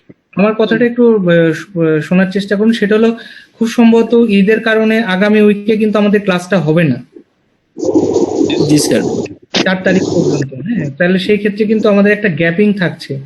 এর জন্য একটু কষ্ট করে যদি আজকে আপনারা একটু 10 মিনিট কন্টিনিউ করতেন তাহলে আমার মনে হয় বেটার হতো। 10 মিনিট স্যার, একটা জিনিস বলি স্যার, যদি আপনি প্রবলেম হয় আমি তো আমার রেকর্ডেড স্লাইডটা তো আপলোড করেই দিব, আপনারা কাইন্ডলি একটু দেখে নেবেন আর কি। যারা স্যার, জি প্রবলেম। ঠিক আছে sir, continue okay, thank you. Sir, একটা ফ্যাক্ট একটু বলি। ব্যাপারটা হচ্ছে স্যার, আপনি যদি জিজ্ঞাসা না করতেন দেন আমরা একটু ভালোভাবেই কন্টিনিউ করতে পারতাম। ঠিক আছে, জিজ্ঞাসা করে আসলে সমস্যা হয়েছে, সমস্যা নাই স্যার, Okay, thank you. চলা যান। আচ্ছা, আমরা এখন আসি ওমেগা নোটেশনে। Just this is the reverse. আমরা প্রিভিয়াস যেটা মানে যেহেতু আমরা একটা বিগোটা একটু আশা করি সবার ক্লিয়ার হয়ে গিয়েছে, কাজে ওমেগা নোটেশনটা বুঝতে আমাদের খুব বেশি প্রবলেম ফেস করব না। যেটা হলো কি, আগে যে ফাংশন অফ এন এর ভ্যালুটা ছিল কি সি অফ জিএন এর চাইতে কি ছোট, এখন যে এখানে আমরা বড় হবে। কন্ডিশনটা দিচ্ছি যে ফাংশন অফ এন এর ভ্যালুটা হবে সি অফ জিএন এর চাইতে বড়, জাস্ট তার রিভার্সটা, তার অপোজিটটাকে আমরা থিঙ্কিং করব। কাজে আমরা যেহেতু সি অফ জিএন লাইজ করছে বিলো অফ এফ এন, কাজে এফ জিএনটাকে আমরা তখন কি বলবো, lower bound of F N. এবং আমরা যখন এই সেটটাকে ইউজ করব, কাজে আমরা বলতে পারি যে জিএন এর যে সেট হবে, set of function C GN এর যে ফাংশন হবে with larger or same order of growth as GN, অর্থাৎ আমরা যে সেট অফ ফাংশনটা পাবো এফ অফ এন, যে ভ্যালুগুলা পাবো তার গ্রোথ রেটটা হবে, গ্রোথ অর্ডারটা হবে আইদার জিএন এর সমান অথবা জিএন এর চাইতে বড়, এটা খেয়াল রাখবেন। কাজে আমরা যখন ডিজাইন করব সেটা ফিজিক্যালি দেখে বলতে পারবো। যেমন আমরা দেখি জি অফ এনটা কত আছে, দেখেন এখানে এন, তার অর্ডার কত 1, ফাংশন অফ এনটা কত আছে এন স্কোয়ার, কাজে ফাংশন অফ এন এর অর্ডারটা কিন্তু আমাদের বলছি জি অফ এন এর চাইতে বড়, কাজে আমরা এটাকে কি বিগও বলা যাবে, বিগও বলতে পারবো না, বাট এটাকে আমরা না, স্যার। ওমেগা নোটেশন বলতে পারবো। ব্যাপারটা ক্লিয়ার? জি স্যার, অপোজিট। কারণ এখানে Just জি অফ এন এর আরেকটা অর্ডারটা reverse। আছে 1, ফাংশন অফ এন আছে greater than G of N. কাজে এটা আমার মনে হয় আপনারা সলভ করতে, আমার স্লাইডে দেওয়া আছে, দেখে সলভ করা যাবে। ঠিক একইভাবে এটা যদি দেখি আমরা, এটা একটু চেষ্টা করেন, এখানে theta of omega of N square অর্থাৎ জি অফ এন এর অর্ডারটা কত আছে 2, বাট আমি যে ফাংশনটা নিচ্ছি, সেট অফ ফাংশন নিচ্ছি, সেখানে অর্ডারটা কত 1। এন 1 1 ছোট হয়ে গেছে স্যার, আমাকে তো বড় হতে হবে এই কন্ডিশনে। যেহেতু 1, তার মানে সেটা কিন্তু আমাদের যে প্রিভিয়াস যে কন্ডিশনটা ছিল যে set of functions with larger or same order of N GN, অর্থাৎ আমাদের যে ফাংশনটা নিব সেই ফাংশনটা হতে হবে আইদার জিএন এর ইকুয়াল অর্ডার অথবা জিএন এর চাইতে বড়। যদি এই ধরনের কোনো ফাংশন না আসে সেটে, তাহলে তাকে আমি কখনোই ওমেগা নোটেশনে ইউজ করতে পারবো না। কাজে এটাকে আমরা স্পেসিফিক্যালি বলতে পারি যে এটা ওমেগা নোটেশন আসবে না। এগুলো আপনারা আমার মনে হয় ক্যালকুলেশন করলে, আপনার এই ক্যালকুলেশন গুলো কি আমার আর দেখানোর দরকার আছে? এটা আপনার মনে হয় আপনারা একটু বুঝে নেবেন, বাকিটা আমি বুঝতে পারবো স্যার। এটা বুঝে নেবেন, এটা আমার মনে হয় এমনিতেই পারবেন। আর এখানে এই যে একটু দেখি, যদি আমরা একটু প্রুফ করি যে why this is not omega of n square, অর্থাৎ আমার কন্ডিশনটা আসতে হবে যে ভ্যালুটা সি অফ, আমরা বলেছিলাম function of n greater than হতে হবে সিজিএন, অর্থাৎ অন্যভাবে বললে c g n less than function of n. আমরা যদি এটাকে ইকুয়াল করি, ফাইনালি দেখেন আমরা পাচ্ছি কি এই ধরনের একটা condition n into c n minus 100/5 greater than less than or equal 0। n এর ভ্যালু তো 0 হতে পারবে না, n তো আমার নাম্বার অফ ইনপুট। আমরা যদি বলি n ইজ পজিটিভ, তাই তো, তাহলে সিন্স n ইজ পজিটিভ আমরা n এর ভ্যালু 0 ধরছি না, তাহলে বাকি থাকলো কি cn minus 105 less than equal 0, অর্থাৎ n এর ভ্যালুটা। এখন দেখেন এটা একটা কি ভ্যালু আসলো, একটা কনস্ট্যান্ট ভ্যালু না, 105 ডিভাইডেড বাই c, c যদি একটা কনস্ট্যান্ট হয় তার মানে n কে আপনি কি করছেন, বাউন্ড করে দিচ্ছেন না। এরকম এনটাকে আপনি ফিক্সড বলে দিচ্ছেন, একটা ফিক্সড ভ্যালু, অর্থাৎ লেস দেন অর ইকুয়াল, কিন্তু n can not be smaller than a constant. আমরা বলেছি this is the contradiction, that's why আমরা এটাকে বলতে পারি না। আর এমনিতে ভিজুয়ালাইজ থেকে আমরা যদি এমনিতেই দেখি, আমরা দেখছি যে তার যে অর্ডারটা আছে সেই অর্ডারটার চাইতে ফাংশন অফ এন এর অর্ডারটা লোয়ার, কাজে সে কখনোই ওমেগা নোটেশনে পড়বে না। একইভাবে আমরা যদি এটাকে বলি 2n, এটা অবশ্যই আমার কি বলা যাবে, ওমেগা নোটেশন। এটা omega notation, n log n n, এটাও অলওয়েজ লেস দেন, এটা ওমেগা নোটেশন। নেক্সট আমরা আসি থিটা নোটেশনে।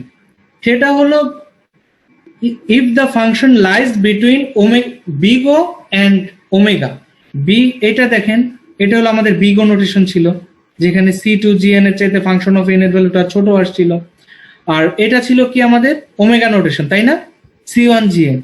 যখন বিটুইন দিস টু ও এবং থিটার মধ্যে, ওমেগার মধ্যে যখন লাই করবে, তখন আমি সেটাকে বলছি হলো থিটা নোটেশন। এবং এখানে আমাদের কয়টা আমরা ভ্যালু পাচ্ছি, কয়টা কনস্ট্যান্ট, c1 একটা কনস্ট্যান্ট, c2 একটা কনস্ট্যান্ট, এবং n নটটা কিন্তু fixed. This n not is always true for C1 and C2। কাজে আমরা এখানে তিনটা কনস্ট্যান্ট ভ্যালু পাচ্ছি আলাদা, C1, C2 and N not. এবং আমাদের যে সেটটা থাকবে অলওয়েজ খেয়াল রাখতে হবে এইখানে যে সেট আসবে with the same order of growth, এটা খেয়াল রাখবেন। অর্থাৎ আমরা কখনোই ডিফারেন্ট গ্রোথের ভ্যালুকে আমরা রিপ্রেজেন্ট করতে পারবো না। অর্থাৎ জিএন এর গ্রোথ যে অর্ডারে থাকবে এফ অফ এন এর গ্রোথও সেম অর্ডারে আসতে হবে।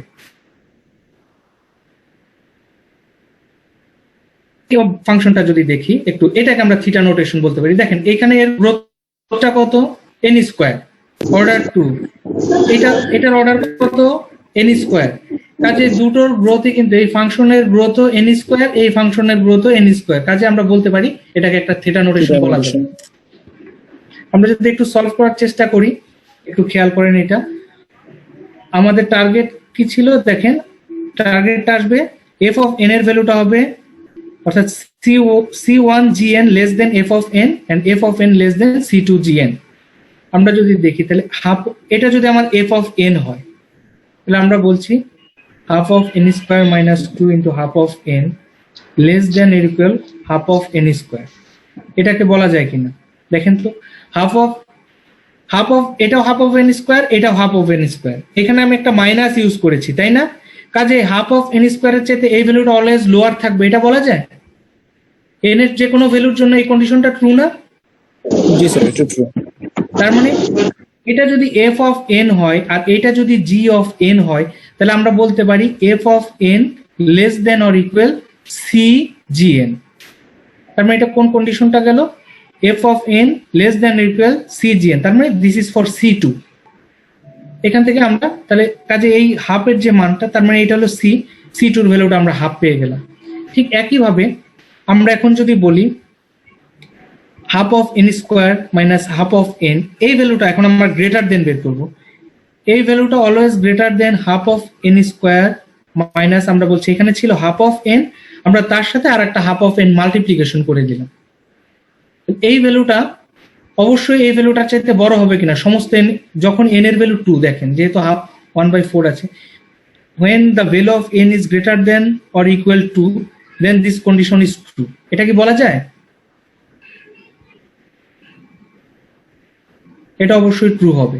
কাজে এইখান থেকে আমরা কিন্তু 1/4 এটাকে যখন আমরা অ্যানালাইসিস করব আমরা এখান থেকে পাবো 1/4 এন স্কোয়ার। আমরা C1 এর ভ্যালুটা পেলাম, কাজে আমরা C1 এবং C2 এর ভ্যালুটা পেয়ে যাচ্ছি। কাজে n নট এর ভ্যালুটা আমরা যদি আমরা এখন ফিক্সড করি, কাজে n নট এর ভ্যালুটা কত ফিক্সড করব, 2 এর জন্য। কারণ আমরা n নট এর যে ভ্যালুটা বলেছিলাম সেটা বোথ অফ দ্য কন্ডিশনে ট্রু হবে। কাজে আমরা তখন বলবো n naught equal two and C1 হলো আমাদের 1/4, C2 হলো হাফ।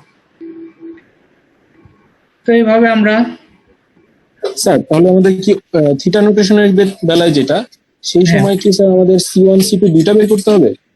হ্যাঁ, C1 এবং C2 দুটোই ফাইন্ড আউট করতে হবে। স্যার প্রিভিয়াস স্লাইডটা একটু দেখি স্যার, যেখানে স্যার গ্রাফটার ভিতরে C1 আর C2 কোনো ব্যাপার আছে